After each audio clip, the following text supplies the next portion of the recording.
Then how to translate ER model to relational model. That is our today's topic. Once model is there, the final aim is to create the relational model out of the ER model. So relational model is made up of basically tables, as we discussed in last lecture. What is relational model? In relational model, the main uh, objects in relational models are your tables. So you have to create the tables in the relational model, and then you have to create the relationships among the table. To create the relationships among the table, we have the concept of foreign key. So a row of table, a relational instance tuple. Okay, so these are the different names. A row in a table is also called relational instance, or tuple is another name. Column of table, also known as attribute. Then a table is also known as schema or a relation. Cardinality means the number of rows in that particular table, and degree means the number of columns in that particular table. So cardinality and degree, number of rows and number of columns. तो इस चीज में थोड़ा ध्यान रखियो.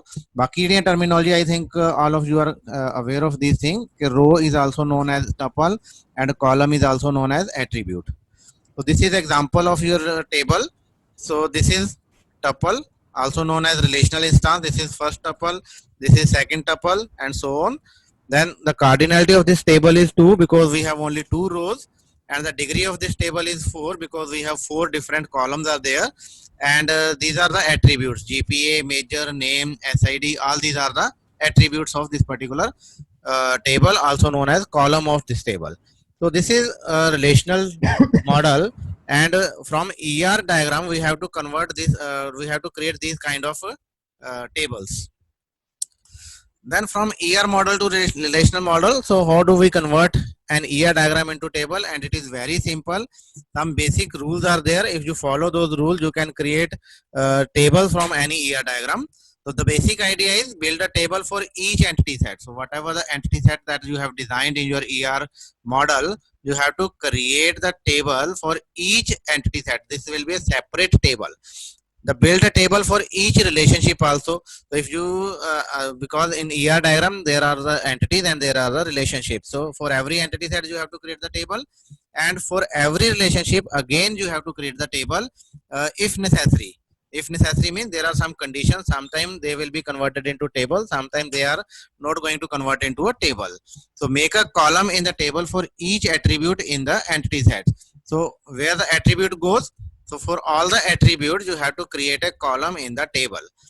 Then there are indivisibility rule, and there is a concept of primary key that you have to take care of while converting your ER model into relational model. So we will cover these all things in the next slides. So this is example. If we have strong entity set, because in previous lecture we cover that there are two kind of entity set. One is strong, another one is weak. So what is the difference between strong entity set and weak entity set as per you? So primary key of weak doesn't exist. The entity that can exist by itself, that is called strong entity set, and the entity that cannot exist by itself, they are dependent upon some strong entities, those are called weak entity set. So I am talking about strong entity set here. So if you have strong entity set in your ER model, then for every strong entity set you have to convert it into a table. For example, in this case I have two strong entity set. One is student, another one is professor. So for student I will create a table, and for professor I will also create a different table. So that all the attributes of student, SID, name, GPA, major, all will become the column name in this particular table, and all the attribute of professor will become the column name in that particular table. And there will be a column that is called primary key, that is underlined. So whatever the column is underlined, that represent that it is a primary key. So it is again very simple. The concept is, for every entity set, every strong entity set, you have to create a separate table. Then there is another kind of entity set that is called weak entity set. So weak entity set cannot exist alone, and to to represent weak entity set in relational model, you have to create a table for each weak entity set also. So to build a table for each weak entity set, you have to add the column from the strong entity set on which it is dependent. So first of all, we will construct a table with one column for each attribute in the weak entity set. So for all the attribute in the weak entity set, you have to create a one column. Then we will add one extra column. So this will be the extra column in the table, and put in there the primary key of the strong entity set. So what will we put in the extra column? It will be the primary key of the strong entity set, the entity set that the weak entity set is depending upon. And finally, the primary key of this particular table will be a combination of key of the weak entity set plus a primary key of the strong entity set. So we will represent it as an example also. So for example, suppose children is an entity set, that is a weak entity set, and that depends upon the student. So if student exists, only then children will exist. So children entity set has two attributes. One is the name, another one is age, and I am considering that no two children from the same family have the same name. So that means this name will be unique for the same family. So this will act as a primary key of a children entity set. But when you convert this entity into a table, so when you convert this entity into a table, you have to use all the attributes. For every attribute, you have to create a separate column, and you have to add one extra separate column, and you will put the primary key of strong entity set into this particular column. So this primary key will be the primary key of the strong entity set on which this particular weak entity set is depending. So the primary key of this table will be the combination of name, the combination of primary key of the weak entity set, which is name in this case, and the primary key of a strong entity set, which is parent SID in this case. So the primary key of this table will be a combination of parent SID plus name attribute. So both will make the, so this is basically a composite attribute, composite primary key. So this will become a composite primary key in this case. So how will you represent weak entity set? So idea is again very simple. For weak entity set, you have to create a separate table. For strong entity set, again, you have to create a separate table. For weak entity set, you have to create a separate table. So idea is again very simple. If it is entity, you have to create a separate table. Now for the strong entity set, it contains its own primary key, but for the weak entity set, the primary key will be the combination of its own primary key plus the primary key of the parent or you can say strong entity set on which it is dependent. So I hope it is clear now. So we have two kind of entities, and for both kind of entities, whether it is strong or whether it is weak, we have to convert it into tables. Then coming to relationship, so we have different kind of relationships and different kind of constraints are on this. So this is little more complicated than representing entities. So we have unary or binary relationship set that depend on the cardinality and participation of the relationship, and two possible approaches are there that we will discuss in next lecture. Then identify n-ary relationship set is there. Then we have a primary key issue in this case, and we will also cover this. Then identifying relationship, third kind of relationship is identifying relationship. That means the relationship between weak entity set and a strong entity set. So depending upon the different scenarios, different options are there.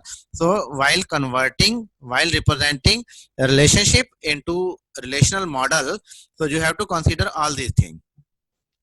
So let us start with representing relationship set in a unary or binary relationship. So in a binary relationship, for one-to-one relationship without total participation. So we have a first case, one-to-one and without total participation. So for in that case, you have to build a table with two columns. So for example, in this case, a student studies major course. So study is the relationship, and we have one-to-one relationship between the entities. Then and this relationship has its own attributes. For example, it can be degree. Then to represent this particular relationship into a relational model, you have to convert this relationship into table, and that table will consist of primary key of the participating entities. So here participating entity is student and major course, and the primary key of student is SID, and the primary key of major course is ID code. So these two will be taken into consideration while creating a table for this particular relationship. So study relationship will be represented by using the two columns, one column for each participating entity set primary key. So we have to add the successive column. We will add the extra column which are representing their own attributes. So if that relationship has its own attribute, then those attributes will also be added into this particular table. So this way you will create you will represent a one-to-one relationship without total participation. So if it is without total participation, one-to-one relationship, again you have to create a separate table. Then second case is one-to-one relationship with one entity set having total participation. So here in this case we have, on the one side we have total participation, on the other side we have partial participation. Then what? Then we will not create an extra table. So this relationship will be represented by merging the attributes of this its own by merging its own attribute into the table of the entity which has total participation. So in this case student has our total participation. So in the table that is representing the student, so we have SID, name, major, GPA. All these are the four attributes of the student. So these will be, this is basically up to here it is our students table, and in the student table to represent this particular relationship have, we will add the attribute of another entity, that is laptop, the serial number, the primary key of that particular entity, that will be added here, and we will add some any of the extra attribute, that is the attribute of that particular relationship. For that attribute we will create extra columns. So this way we will represent our one-to-one relationship with total participation, one side having total participation. So rule is clear.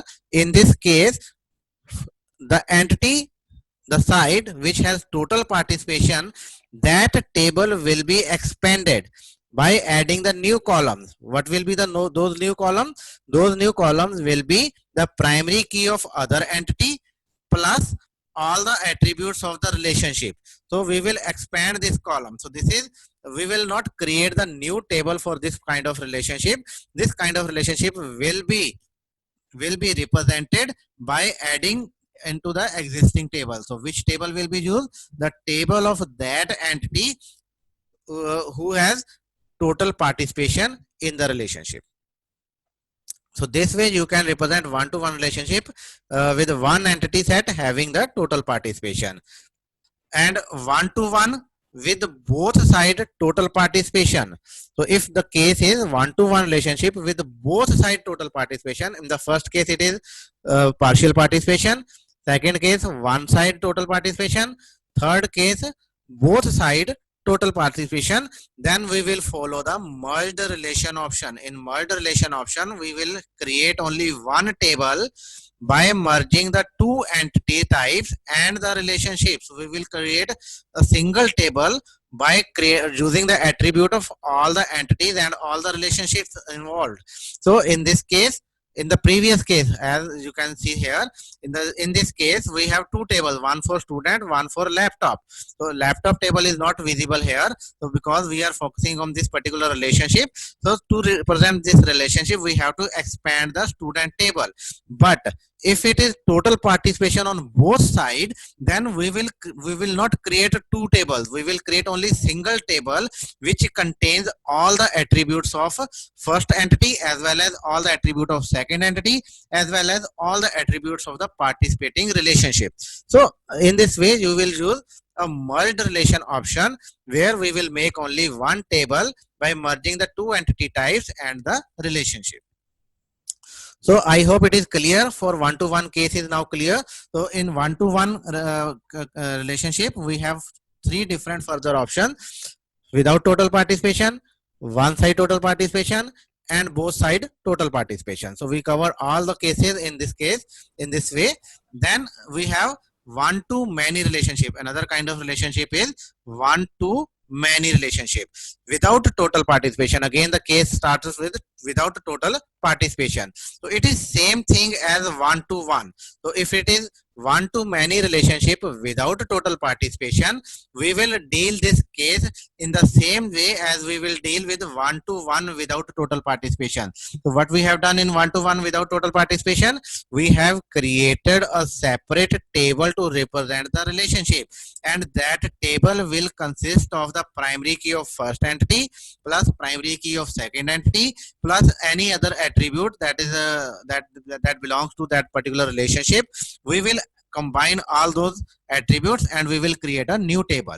So in this case we will have three tables: one for first entity, second for second entity, and third one for representing the relationship. So for one to many relationship, it is the same as that of one to one relationship.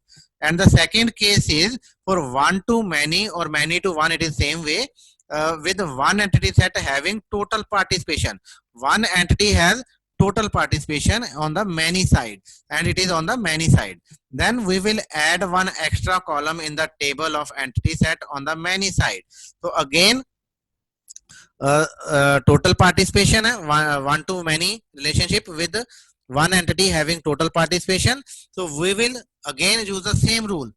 We will expand the table which belongs to total which belongs to the entity set having total participation. We will expand that table and put there the primary key of the entity set on the one side as per the relationship. So if relationship has its own attribute, then that attribute will also be added into that particular table. So we will expand it. So this is example: many to one relationship, and one side is total participation, one side is partial participation. So here it is 1 and here it is m. So 1 m to 1 relationship hai. Then to represent this kind of relationship, we have to expand that table which has total participation. So here it is total participation is of student. So these all are the attribute of student. So these are the existing attribute that we have created from the student entity. We will have already created a student table. Then to represent this attribute, we will expand this table by adding the primary key of the second entity into this table, plus by adding the any extra attribute that belongs to this particular relationship. So we will create new, we will not create new table, we will expand the existing table in this case. So many to one relationship, one side total participation. Then many to many relationship, same thing as one to one relationship without total participation. We will make a separate table in this case, and primary key of this new schema is the union of foreign key of both the entity sets. So if it is many to many relationship, many to many, it will be same thing as one to one relationship without total participation. What we have done in one to one relationship without total participation, we have created a table for first entity, table for second entity, and a separate table for relationship. In the similar way, if it is many to many relationship, again we will perform the same steps. We will create a separate table for one entity, separate table for second entity, and a third table to represent relationship, and that third table will consist of the primary key from the first entity and primary key from the second entity, and it may consist may contain some other attribute that belong to that particular relationship only. So in this way we will represent many to many relationship. Now representing identifying relationships. What is identifying relationship? It is a relationship between strong entity and weak entity. How will you represent identifying relationship?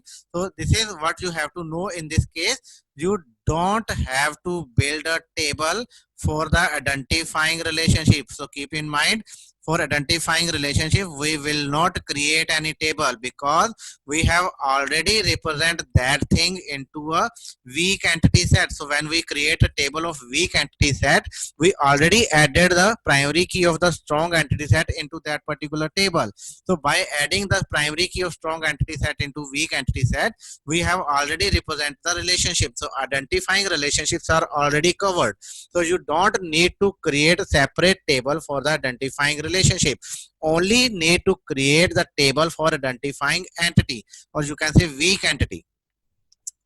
So then coming to the attribute, as we know, we have composite attribute also. So relational model indivisibility rule applies here.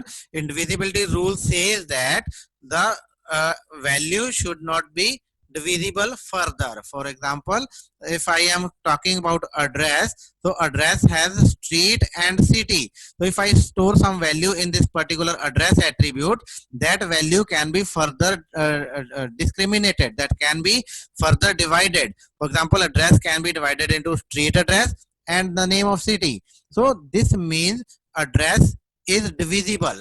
So relational models say the attribute should be indivisible. Indivisible rule applies here.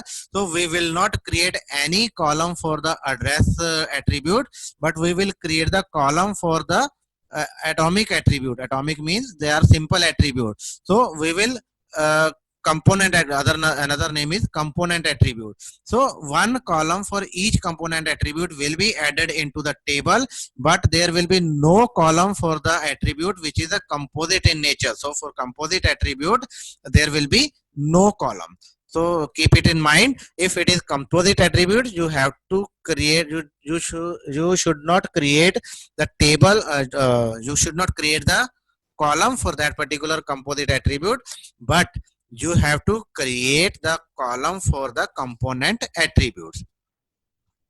Got my point? Then representing multi-value attribute, there is another kind of attribute that has multiple values. For example, a phone number, a person may have multiple phone numbers. So for how will you represent multi-value attribute in the relational model? Then you have to build a new relation schema with two columns only. So for every multi-valued attribute, you have to create a new table, and that table will consist of only two columns. One column, first column will be the primary key of the entity that has a multi-valued attribute. So the first column will represent the primary key, and another column is the multi-value attribute itself. So each cell of this column holds only one value. Primary key of this schema is a union of all the attributes. That means both, because we have only two columns, and both the values will combined.